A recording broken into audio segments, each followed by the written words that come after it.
You had me at hello. I wish I knew how to quit you. This seems so weird. There's no place like home. I'm gonna make him an offer down with you.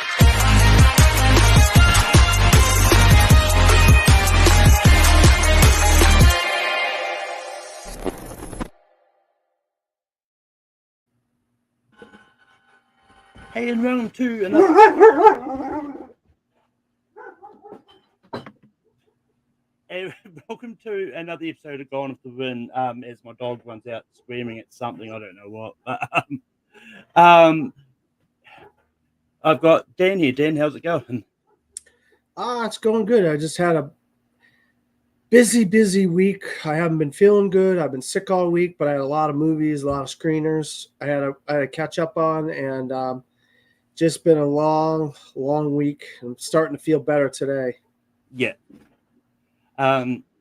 But yeah, I do want to kick off with the announcement I'm going to make. So sadly, have made the decision. For now, I may change my mind later on because obviously we're at the end of the award season anyway. So there's still a bit of a gap between when we would normally start anyway. But for now, I have made a decision that this will be the last sort of regular episode of Gone for the Win. I'll probably still bring it back to do like talk about the Oscar nominations when they come out, or talk about maybe the Emmy Awards or something like that. Like it's just not going to be a regular show. As I said, this may change from about July, August when we would normally start the show anyway. So take this with a grain of salt. And I'm also going to keep the Gone for the Win Awards going. So like, I'm still going to be doing those, and because I have fun, and it's one of those ones like, for the most part, the movies I've is part of the reason for my decision is like especially with this awards season, I've been feeling like an odd duck, for the most part, just because a lot of the movies take ages to come out over here. Like Holdovers, Poor Thing, actually not so much Poor Thing, that was out Boxing Day, but Holdovers, Iron Claw and stuff like that. They all came out like in January, like either late January or early January. I never got a chance to get them for the Oscars. I was like, oh yeah, I think Paul Giamatti could win because why the reasons. But it is what it is. As I said, I may change my mind later, but I also do a lot of things on a lot of other channels as it is. So that's that. But no, not much to go on there. But with that, we'll get into the meat and the potatoes of this. Actually, no, we've got plenty of time. Dan, what have you watched in the past week? Well, I have seen quite a bit of things. I saw a little movie called Love Lies Bleeding, starring Kristen Stewart and Katie O'Brien, and directed by Rose Glass. A girl who runs a gym runs into a girl who comes into the gym, and they fall head over heels for each other. But then the girl ends up finding out the type of family that the girl who's the manager of the gym has, and things don't end up the way you think they would end up because some violence ensues and some craziness happens. And there's also Dave Franco and Ed Harris, and this is Rose Glass follow-up to Saint Maud. I absolutely love this movie. You might know Katie O'Brien. She played a kind of a action revolutionary in Ant-Man Quantumania. Also, she's a Empire soldier or Empire person in The Mandalorian. But this is really her breakout role as a weightlifter who was trying to get to Las Vegas to get to a weightlifting tournament. Very, very good movie. It's one of my favorite movies of the year. It premiered at Sundance, but I just had a chance to see it. Also, I saw a movie that played last year in September. It came out at a festival, but it just came out. It's coming out this coming week. It's called Late Night with the Devil. It stars David Dastmalchian. He's also the producer, and he plays a late night talk show host, Jack McCoy, and he decides to do a special episode on Halloween where he invites some people of the paranormal, like a psychic or a magician who likes to refute magic people, but also a woman who wrote a book about this cult, and this little girl was rescued from this cult, but the little girl has some kinds of connections to the undead herself. And as the talk show goes on, a lot of this crazy stuff starts happening, and it's in the same period of time as like an episode of a talk show. So you have commercials and stuff, but the commercials are not shown. And during the breaks from the show, it's black and white and stuff. David Dastmalchian, have you seen him from Ant-Man, Dune, the Boston Strangler? He's in all kinds of different things, but he's really great as the lead character here. Once again, another horror movie that really does something different than I've ever seen before, and this is an incredible movie. I absolutely love it. I hope everybody has a chance to see Late Night with the Devil. Also, I was able to see a movie directed by Michael Keaton, and it stars himself and Al Pacino and a couple other people, but it's mainly about a hitman who finds out that he's got cancer and he's dying, and so he has to start putting his things in order. And a son of his who he hadn't seen in a while comes back into his life, James Marsden. And then he has to try to help his son out and stuff.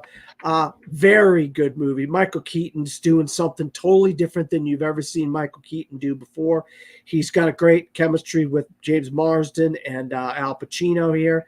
And he's the director of the movie. So this is a movie that he directed. I think it's not his directorial debut. I think he did some shorts a while back. This is technically not his directorial debut, but it's kind of his feature film debut for Michael Keaton, but very good. Also, I saw a movie that Mr. Malcolm here is in called Uproar.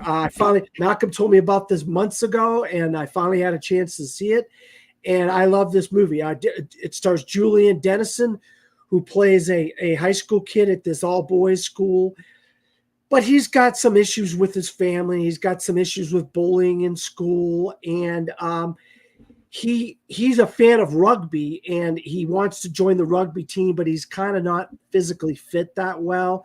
But also he meets a teacher played by Rhys Darby, who finds out that he has some abilities as a thespian, and he gets him involved in a play where he has to do a thing of his own, and try to see if he can get involved in acting. And he goes to this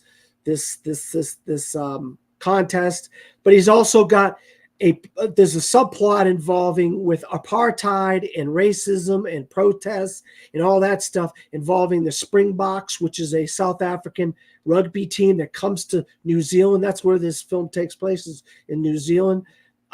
It's a really good coming of age story. You get to learn a lot about this young man and the struggles that he has growing up and stuff. It's got an unrecognizable Minnie Driver in it. But I really liked it a lot. I couldn't see Malcolm in it anywhere, but Malcolm did give me a thumbs up as far as my review went. So that meant a lot to me.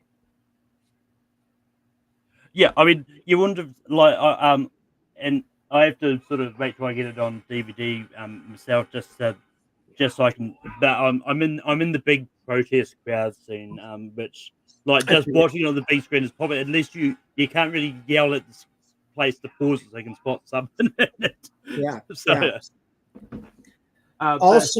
Also, I got to see a few TV shows. Manhunt, great show. I don't know if I talked about Manhunt. It's about the assassination of Abraham Lincoln. It stars Anthony Boyle as John Wilkes Booth, and then it also stars Tobias Menzies as the president's chief of staff, and he has to try to find this assassin who's being hidden by the southern states, trying to because this is an assassination plot, and he has to try to figure out who was all involved in the plot. It's more to it than you would think. Very good miniseries called Manhunt. It's on Apple TV Plus. Also, I got to see the first 3 episodes of X-Men. I'm under embargo. That's on Disney Plus come Wednesday, so I'm under embargo for X-Men 97. But if you're a fan of the original X-Men series, you're going to love this. This is bigger, better, louder, better animation, vibrant colors, just gorgeous looking. So if you're a big fan of the X-Men, you're going to love X-Men 97. I think I got a lot in there, so I'll leave it at that. Yeah. And just quickly, quite often Dan does joke with me sometimes, like, oh yeah, Power of the Dog, it took place in Malcolm's backyard and all that. Artful was literally filmed in the street I live in. So it's one of those cases that it literally was filmed very close to me. I mean, it's only a small part that was filmed in my street. It was filmed all around, but yeah, I'm just glad people in America finally getting a chance to see it too. But anyway, moving on. It's I don't like. I've been sort of catching up on stuff with shows and stuff. Like I haven't really got around to actually going to the movies this much in this past week. But ones I did watch, I finally got around to watching the Rob Reiner, I think it's Rob Reiner, the movie The American President with Annette Bening, and I thought it was pretty good. I finally got around to watching the movie Jules as well, which I thought was fine. It's one of the I was watching is like, I really don't think that Meltdown on a Plane was in any relation to this movie previously. And then I also watched This Is Spinal Tap for the first time. I thought that was a really good mockumentary. And then, like, when I was at the library the other day, they had this double pack with both the original Italian Job and the remake. So I watched both of those. And yeah, that's about it. I got one more I forgot to say. I wanted to just mention one more, Malcolm. I've been seeing a couple Russell Crowe. Russell Crowe's been in a couple movies lately, and I did see this one called Sleeping Dogs, where Russell Crowe is a police detective, and he ends up in the hospital from a car crash, and he ends up with loses his memory. What's that called, Malcolm? Amnesia. He ends up with amnesia. But then he gets involved in this murder mystery that he's trying to figure out who murdered this person, and this prisoner is being he was put in prison. This man is put in prison for murdering this person, and so he gets him to go there and talk to him, and then he kind of starts going down this rabbit hole of who did this and who's involved in this, and he has to start going from person to person. One of them is his ex police detective partner, played by Tommy Flanagan. Then there's this femme fatale played by Karen Gillan. We all know her from Nebula and Guardians of the Galaxy fame. This, I'll tell you what, Malcolm, this is a classic film noir if I ever saw one. I mean, I loved this movie. I've loved the last couple things I've seen Russell Crowe in have been really good. This and oh God, I can't think of the last one I saw. I saw like the week before I saw him in another movie, which he was really good in. But this is, if you're a fan of film noir, you're gonna love this movie. It is so film noir. It has flashbacks. It has characters that you only see in the flashbacks because they're dead in the present time. It's a very good movie. It's called Sleeping Dogs. If you haven't seen it, I recommend it. So that was the last one I wanted to say. Yeah. But with that, it's time to get into announcing the winners of the Golden Globe Awards. I thought I'll do what we're watching just to give people a chance to get in and catch up. But the So the first category we have is Best Visual Effects. The nominations we had were Guardians of the Galaxy Volume 3, Godzilla Minus One, Oppenheimer, Dungeons & Dragons Honor Among Thieves, The Creator, Poor Things, and Mission Impossible Dead Reckoning. Dan, which one do you think has pulled out the victory?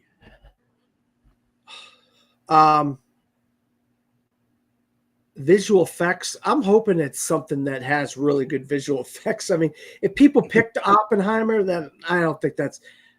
I like the visual effects, the more practical effects Oppenheimer's going for. But I think some of the movies like Dungeons and Dragons should have been like the one that should have won. But that's just me. But the winner of Best Visual Effects, and I'm going to actually bring up the thing so you can see the breakdown of the nominations, is Godzilla Minus One. Oppenheimer was actually second place with 19% of the votes.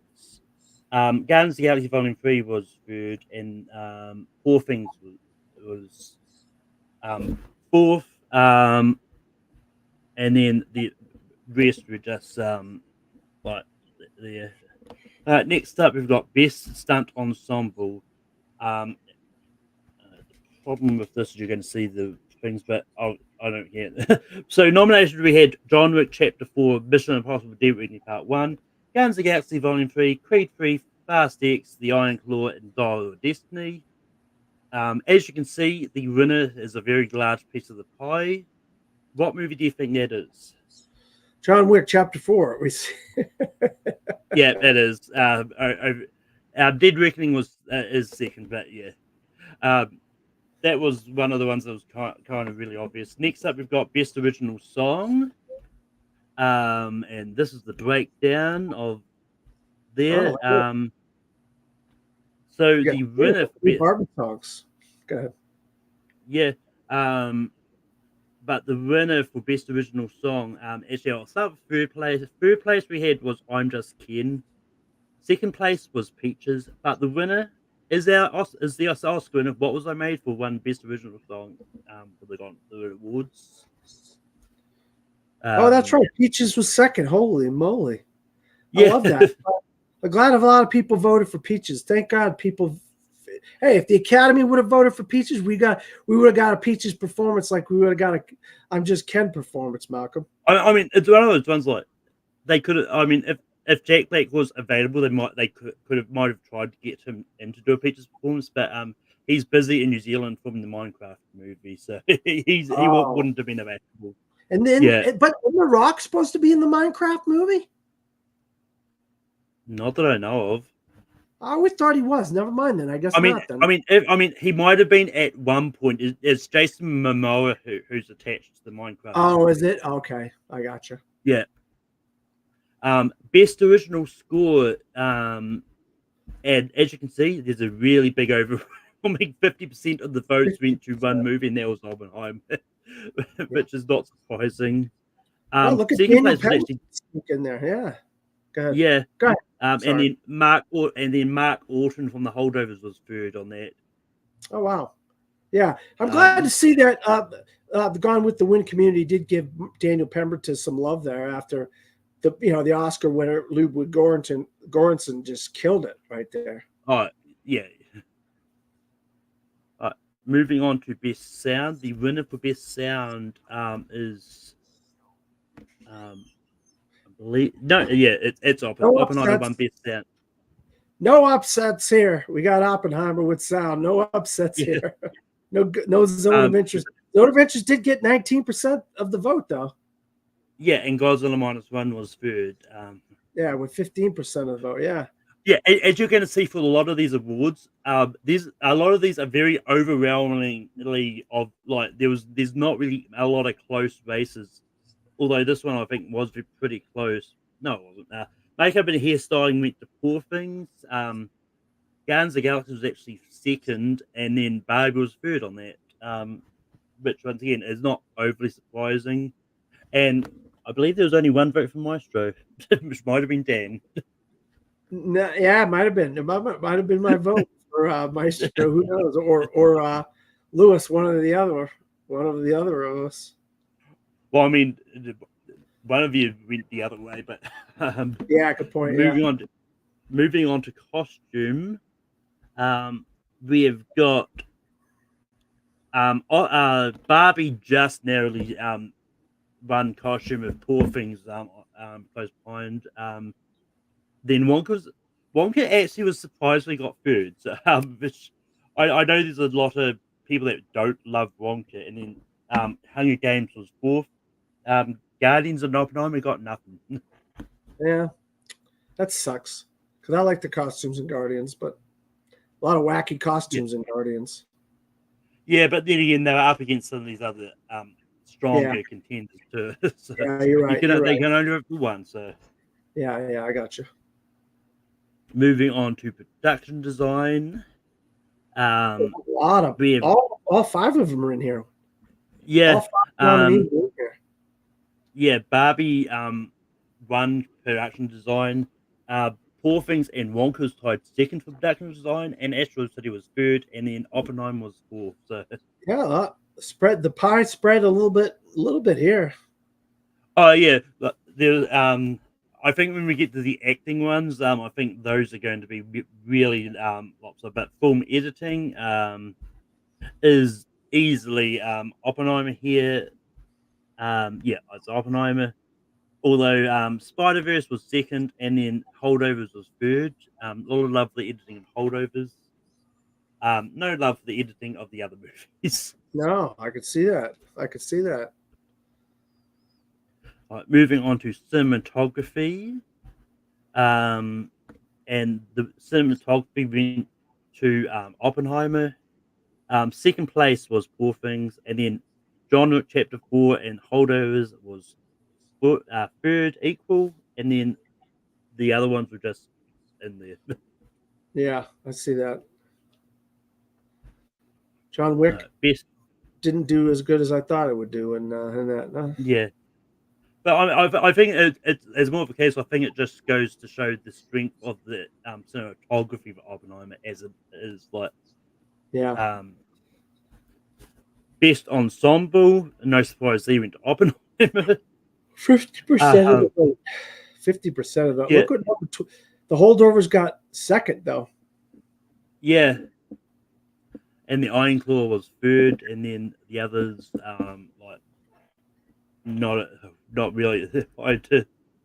Best documentary went to still a Michael J. Fox story with 61% of the votes. 20 Years of Maripol got second there.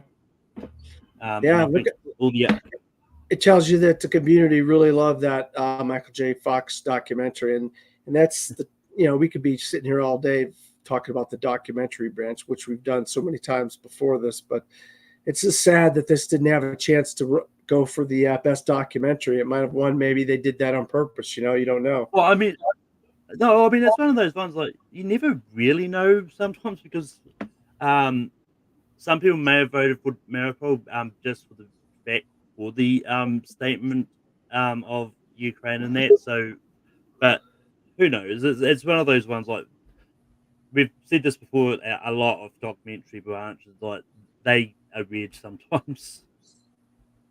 Right, moving on to best comedy movie. And that went to the Holdovers, with Barbie being second, Poor Things was third, and then Bottoms was fourth, and then American Fiction was fifth. Yeah. So a lot of love for the Holdovers there. Yeah. Glad to see that. I love the Holdovers. Oh, yeah, no, it's great. Best horror movie. Come on. It went to go. Look, it's close. And it's one of those ones that like Lewis was probably going to be happy here, but Godzilla -1 got best horror movie. Well, it's more of a sci-fi movie than a horror movie. I don't know. Unless you're, it's one of those ones like, I think for a lot of these like giant monster movies in there, I think they all have the horror element as well as the science fiction element. Because just to do a big comparison, like Frankenstein, for example, is both a science fiction movie and a horror movie. Same with the first Alien. So it is what it is. And I'm not overly surprised. I knew there was a lot of love for Godzilla minus one, but then again, I also knew there was a lot of love for Talk to Me too. So that could have gone either way. But Yeah, Because 4% difference. yeah, moving on to best foreign language movie, and that went to Godzilla minus one. With Zone of Interest being second, Past Lives was third, Nemo 4 was fourth, and then Perfect Days got a vote. Yeah, that's crazy. I can't believe best foreign film went to -1. There's a lot of people. Obviously, a lot of people love that movie more than I thought anticipated. Yeah. Best animated feature, and that went to Spider-Verse, which in this community, I'm not surprised. Oh Although no! I did think Super Mario Bros. Might have gotten a little bit more votes, but it is what it is. Yeah, what's going on here? Well, I mean, there's more of a case. Like, I know a lot of people in this community love Super Mario Brothers. I wasn't that big on it myself, but everyone loves Spider-Verse, though. Best original screenplay went to The Holdovers. Well, Which obviously with last week it's a little awkward now, but it is what it is. I would say so. So that means Air is a de facto winner if you just get rid of the holdovers, you know? Well, I mean, like until it's, I'm not going to get rid of it until it's like it's not. I don't think it has been officially proven yet. So I mean, it's still like I'll be still taking it with a grain of salt here. I got but yeah. But moving on to adapted screenplay. And adapted screenplay went to Oppenheimer, with Barbie being second. But once again, only getting 11%. Go ahead.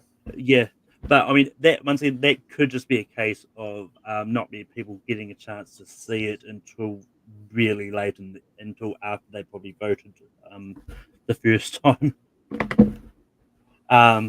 Yeah, you're right. Best director.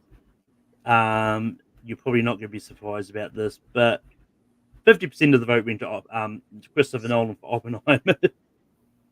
Yeah. Although three-way tie for second, though. Look at that. Yeah.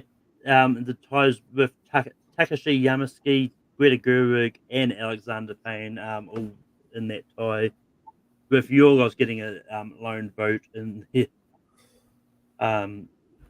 Best young actor and actress went to Dominic Sessa from The Holdovers.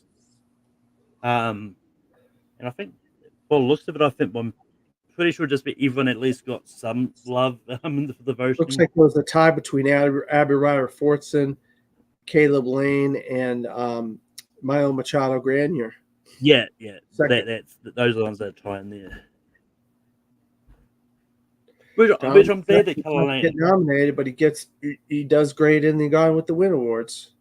Yeah, good for him. Yeah, supporting actress went overwhelmingly to Divine Joy Randolph. Rachel McAdams and America Ferrera were tied for second. Danielle Brooks got a couple of votes in there. But yeah. Divine, she just keeps going. Davine, I should say Davine. They always like to say her name is Davine. She really cleaned up everywhere, even in the Gone with the Wind Awards. Yeah. Oh yeah, no, it's one of those ones like a lot of it's easy to tell with this is like a lot of these awards are pretty much going to be the same as the Oscars. Supporting actor went to Robert Downey Jr. for Oppenheimer, with Dominic Sessa being second place there, and Mark Ruffalo getting in third, and Ryan Gosling sort of in the mix there. Robert De Niro, one vote. Yeah, pretty much. Best lead actor, and this is where things get interesting because Paul Giamatti took out the Oscar winner. Well, look here. once It's again, saying 38% to 34% by 2.5%. Paul Giamatti beat Cillian Murphy. yeah. And then Zac Efron got in third, and then everyone else kind of got a vote. And actually, the only one that didn't get a vote was Jeffrey Wright, but everyone else, Coleman, Andrew Scott, and Bradley got at least a vote. Jeffrey Wright deserved a vote. Somebody should have voted for him. Well, I mean, once again, I think it's a case of there's a lot, all those performances deserve to be nominated. So. Yeah. But moving on to lead actress, and that went to Emma Stone for Poor Things. Second place was Margot Robbie for Barbie. Lily Gladstone was third. Carey Mulligan was fourth, and then Sandra Hurley got a couple of votes, but not enough to sort of take it away from Emma. No, I could tell Emma just was running away with it. Yeah, and then Best Picture went to, I believe, Oppenheimer by a couple of votes. Only a few votes, like 3%. Yeah, so Holdovers was close in there. Then like Godzilla Minus One got a couple of got third. Air got a couple of votes there. And then you got like Poor Things, Spider-Man, and Barbie in the mix there. All the other movies didn't really get anything, but once again, I think it just comes down to the overall. Didn't actually. But yeah, so Oppenheimer did end up getting a lot of the love here, but I think just give me a second. I think I did do the stats of how many wins each movie got. Just have to find.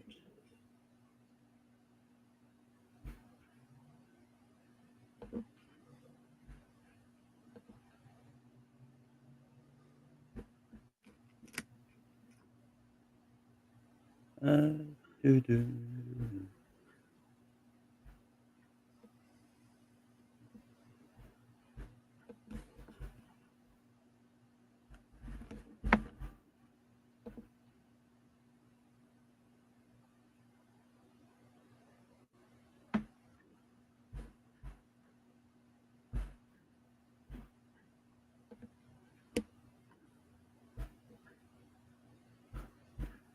Okay, I didn't do the stats for wins, which I probably should have, but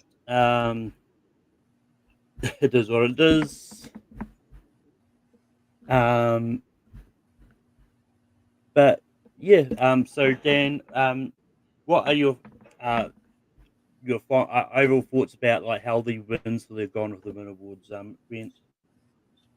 Yeah, we got more votes this year, which is good. I would have liked to see more votes than what we got, but we did get more votes, which was good. And, you know, it shows that there's a lot of crossover between some of the better films of the year, the films that caught the zeitgeist of the year, Oppenheimer, Spider-Verse, Godzilla Minus One, The Holdovers, you know, stuff like that, The Poor Things. Those are the films that really resonated with the Academy, and they resonated with the fans of Gone with the Wind. So that's great, and you know we have a real knowledgeable fan base that follows Gone with the Wind, and people that vote, they're responsible with their ballots and stuff. They're not voting for a bunch of junk and stuff like that. So I really thought everything turned out pretty well. I mean, there was only a couple I would have, like Paul Giamatti, Cillian Murphy. That was going to be a toss-up no matter how you looked at it anyway, you know. So that makes sense that ended up going Paul Giamatti's way because he is a very popular actor and he has a great filmography. A lot of fans love him. So, but no one won. Oppenheimer won. Ludwig Göransson won. One for cinematography. One for sound. A lot of the ones that you'd think it would have won for, it won for. So this has been a great year for Oppenheimer. It's been a great year for Gone with the Wind. It's sad we're gonna have to see this show go, man. I always look forward to doing this every week with you guys. yeah, yeah, no, it's one of those ones like as I said at the start, like maybe I change my mind. Who knows? It's just one of those ones that is still kind of up in the air at the moment. But and as I said, like the show's not really going away. It just won't be as regular as like every week. Like I'll probably do shows like talking about like the nominations for various awards, talking about the winners of the awards after the ceremonies happen. So I'm still going to do stuff like that just to keep the show alive, but it's also going to be one of those ones like it's not going to be weekly as much as it was, which I think is kind of fair because like I've got a lot of stuff that I do on the as well, so it's like so I do need to I did decide that I need to loosen my load somewhere. It's like I'm not going to get rid of the show I love doing, which is Bankum, and I'm going to keep going with and I like writing trivia, so like I'm not gonna I'm not gonna let that die at least for now anyway. But Dan, where can people find you online? You can find me under my name, Dan Skipbound, on Facebook, X, Threads, Blue Sky, Letterboxd, or any variation of DP Skipbound or From the Fourth Row. Also, I'm a film critic in Orlando, Florida, and I write for my website there called FromTheFourthRow.com. Also, you can find my reviews at DisappointmentMedia.com, another website that I wrote for. Also, I've been popping up here and there, the Movie Hero Network, you can find me, or the Dill Pickle Network, or maybe Malcolm will have me back on the Take Three network with Rankum, or any of the other things he's got going on down the line. So I pop up in this community. Also, I got a new show on Chasing Labels called Movies Down Memory Lane that we're started up. The first episode, Jim Carrey comedies, aired last week. So go to Chasing Labels and look for that. That's going to be a semi-regular thing. We're going to, periodically through the year. We're not going to do it like every week or nothing like that. So, but yeah, I'm all over the place in the YouTube and Facebook and movie sphere. So you'll find me around. Yeah, and you can also find me around as well. Like I just rank him every Sunday night. I also do Full Metal Trivia in that. Throughout this week, I'm going to be dropping the final match of the tournament. Now that they're all recorded, and we're going to start back Philly in April. We've got a few good matches. We've got Dan taking on Richie. We've got Chris Diaz taking on Brian Nussbaum. We've got Amru Moses taking on Brennan Ma. And we've got a bunch of other great matches coming up at some stage of the year as well. And yeah, but for now, see you at the movies. And if I'm back, you'll see Gone back. But I mean, you'll see me back with Rankum and all that. But whether or not you see Gone with them back, it's up to me. So, but.